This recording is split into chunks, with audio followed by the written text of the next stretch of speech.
अखिल भारतीय शिक्षा समागम 2020 के 3 साल पूरे होने की उपलब्धि में प्रगति मैदान के नए बने कन्वेंशन सेंटर भारत मंडपम में आयोजित कार्यक्रम के अंतर्गत प्रधानमंत्री नरेंद्र मोदी जी ने क्या कुछ कहा, आइए सुनते हैं।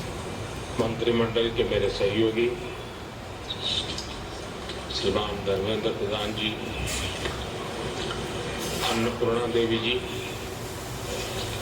राजकुमार रंजन सिंह जी, सुभाष सरकार जी, देश के विभिन्न भागों से आए शिक्षकगण, सम्मानित प्रबुद्धजन और देश भर से जुड़े मेरे प्यारे विद्यार्थी दोस्तों, ये शिक्षा ही है जिसमें देश को सफल बनाने, देश का भाग्य बदलने की आप सभी साथियों को शुभकामनाएं देता हूं, साधुवाद देता हूं। संयोग से आज हमारी राष्ट्रीय शिक्षा नीति के 3 साल भी पूरे हो रहे हैं।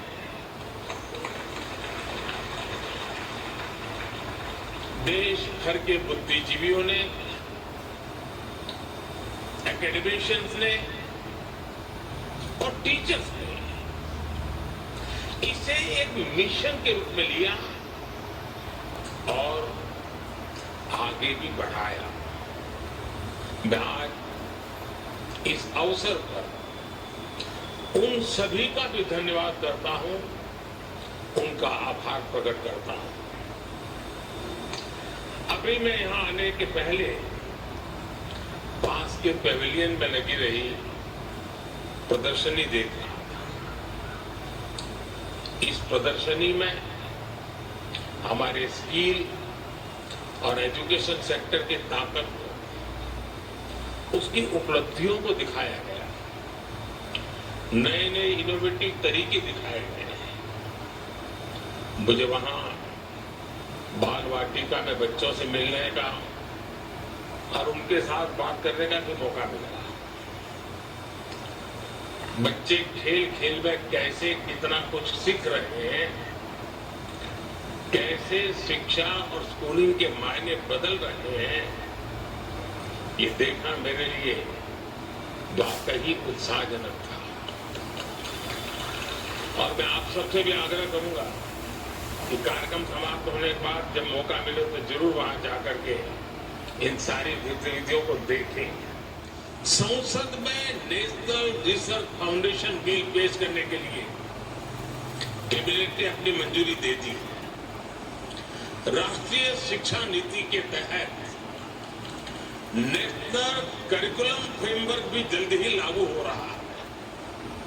मुझे बताया गया है कि फाउंडेशन स्टेज यानी 3 से 8 साल के बच्चों के लिए फ्रेमवर्क तैयार भी हो गया है।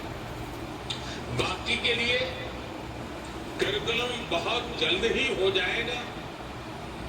स्वाभाविक तौर पर अब पूरे देश में सीबीएसई स्कूलों में एक तरह का पाठ्यक्रम होगा। इसके लिए एनसीईआरटी नई पाठ्यपुस्तकें तैयार कर रही है।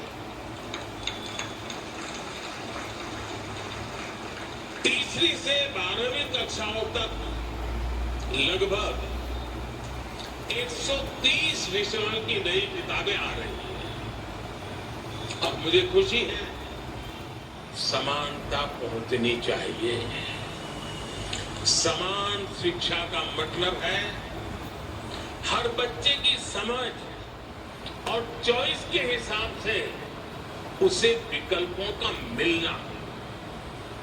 समान शिक्षा का मतलब है स्थान, वर्ग, क्षेत्र के कारण बच्चे शिक्षा से वंचित न रहे, इसलिए नेशनल एजुकेशन पॉलिसी का विजन ये है, देश का प्रयास ये है कि गांव, शहर, अमीर, गरीब, हर वर्ग में युवाओं को एक जैसा अवसर मिले।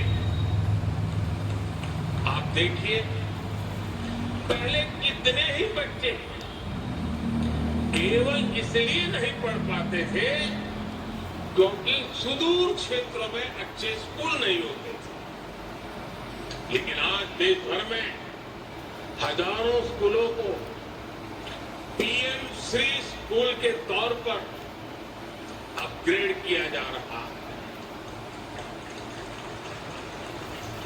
5G के इस युग में ये आधुनिक हाईटेक स्कूल भारत के विद्यार्थियों को आधुनिक शिक्षा का माध्यम बनेंगे।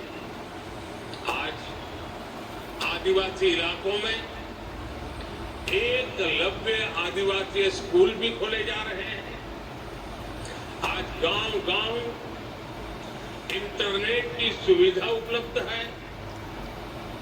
दीक्षा, स्वयं और स्वयं प्रभा जैसे माध्यमों से दूर दराज के बच्चे पढ़ाई कर रहे हैं।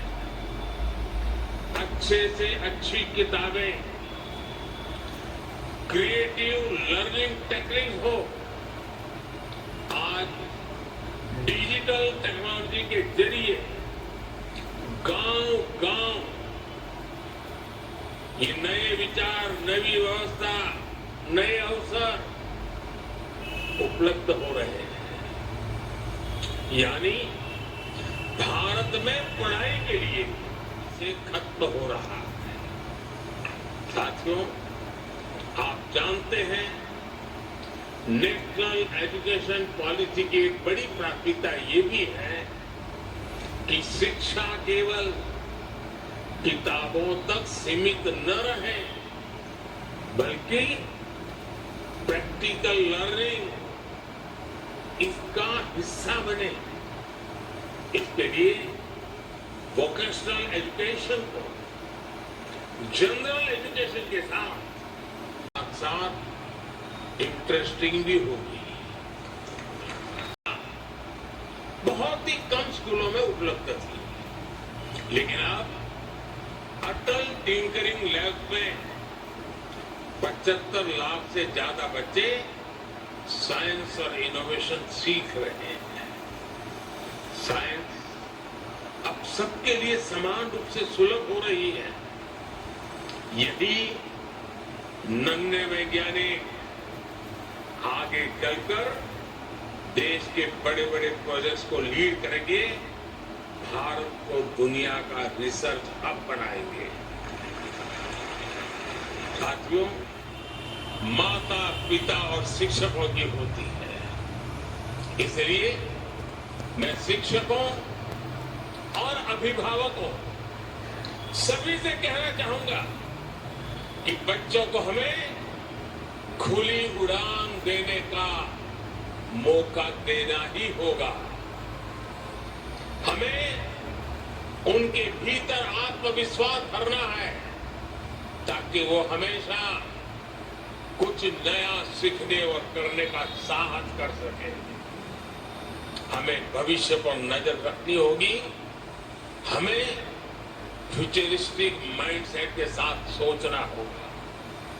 हमें बच्चों को किताबों के दबाव से मुक्त करना होगा। आज हम देख रहे हैं कि एआई जैसी टेक्नोलॉजी, आर्टिफिशियल इंटेलिजेंस, जो कल तक साइंस फिक्शन में होती से जुड़े इंटरेक्टिव सेशन आयोजित हो, डिजास्टर मैनेजमेंट हो, क्लाइमेट चेंज हो या क्लीन एनर्जी जैसे विषय हो, हमारी नई पीढ़ी को हमें इनसे भी रूबरू कराना होगा।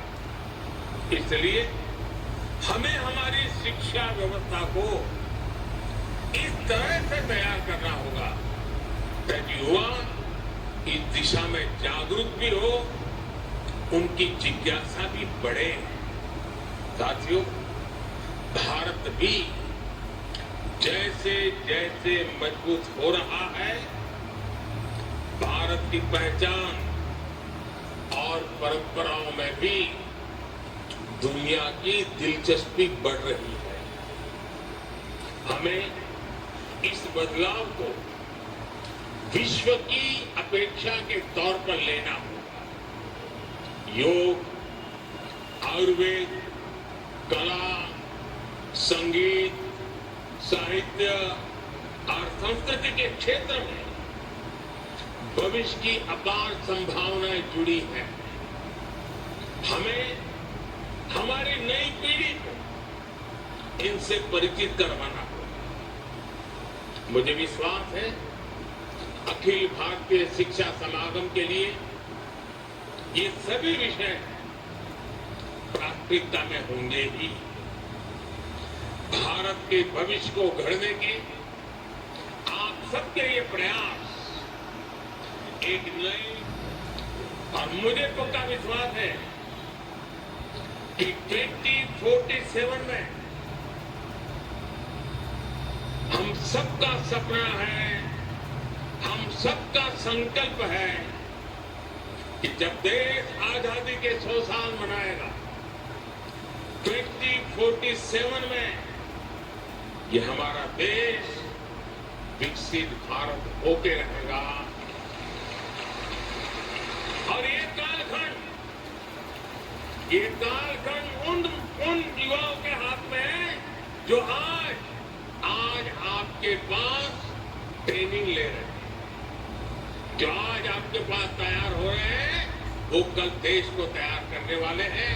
और इसलिए आप सबको अनेक अनेक शुभकामनाएं देते हुए इस सपने को पूरा करने के लिए हर युवा के हृदय में एक संकल्प का भाव जगे, वो संकल्प को साकार करने के लिए परिश्रम की पराकाष्ठा हो, सिद्धि प्राप्त करके रहें, इस इरादे से आगे बढ़े।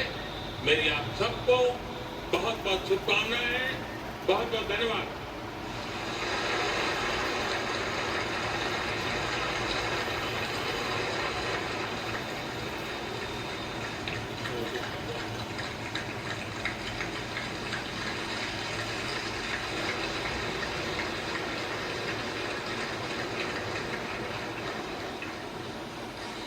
धन्यवाद माननीय प्रधानमंत्री जी।